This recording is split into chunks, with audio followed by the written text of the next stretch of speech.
Hello, my name is Manuel Rios, and I am going to be talking about second degree burns today.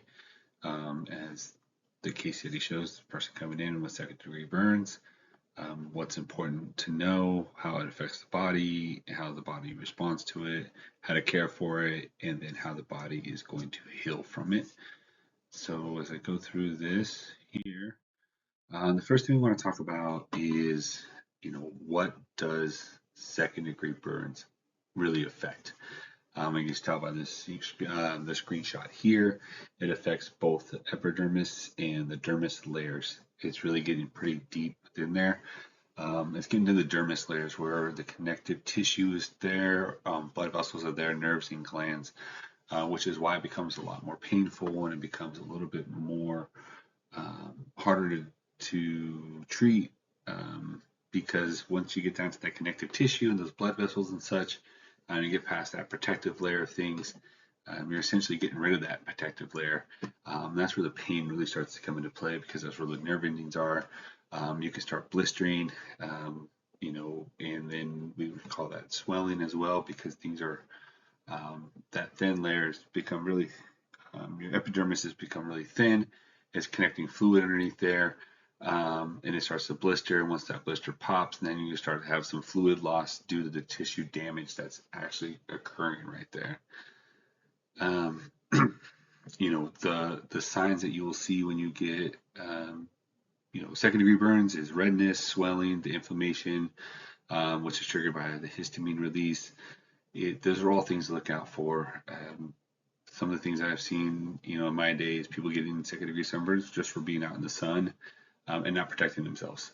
So definitely look out for the redness, the swelling, the inflammation. Those are telltale signs. When I talk about inflammation, yet again, I'm talking about also blistering. When it swells up in that area and you get a blister there, that's what we talk about in the inflammation stage. Now, what happens once you get second degree burned, or any type of burns? What you want to do is you want to use non-stick dressings, um, because you don't want it to stick to it. Once it sticks to it, your skin will start to adhere to that. And as it's sticky and you pull that off, you're literally repeating the process over and over and over again because it's not giving your body a chance to heal. There's different things you can do to protect a burn, sulfadizine, to protect and treat the burn.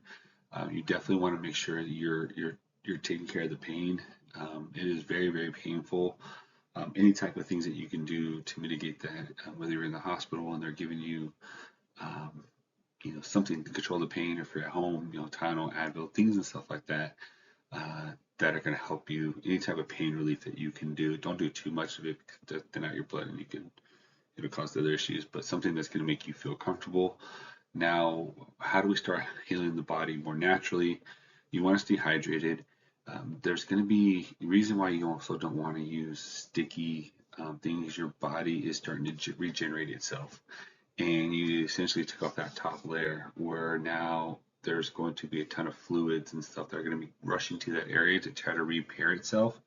And I'll go over that in just a second.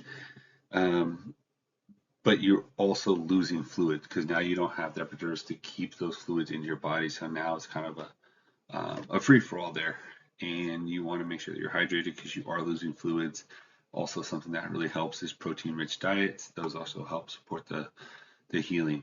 Now, one of the things that we talked about not using non-stick things and helping your body heal naturally. One thing you do have to look out for, because it is technically an open wound, you want to make sure that you're doing whatever you can to keep that clean because you are at high risk for infections.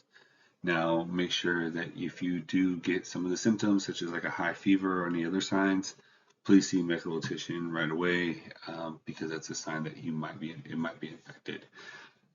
Regular patient check-ins, or any type of therapy that you might need to kind of help prevent these things, or help heal you faster. Please seek that out. Now, what happens? How does the healing process actually start? So the healing process start, right? There's going to be some bleeding in there. we're taking off a layer of that skin. I talked about the inflammatory stage where it could swell up because we're trying to get a bunch of blood and nutrients to that area to start healing it, build up the collagen in that area, and then we get to the point to where you get to the pro-lactasis phase where it's starting to heal. You're starting to see an uptick in that area there to kind of get that going, and then you get to the remodeling phase. So you get the bleeding from the very front and it starts to heal, create that protective layer. Then it gets gets inflamed because everything's rushing in to help it. And then you get the fibroblasting, the cells and everything that's rushed to that area to start repairing itself and rebuilding itself up. And then you also have the remodeling phase where your skin is starting to remodel itself back to that. Now, there could be scarring, there could be a bunch of other things there, but it's the remodeling phase.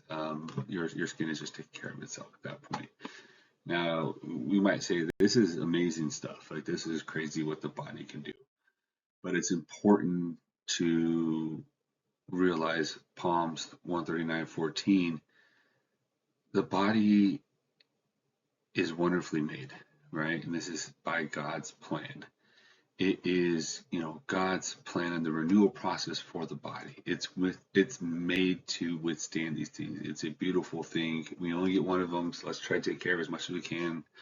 But this is God's thing. Like, He created this to be resilient.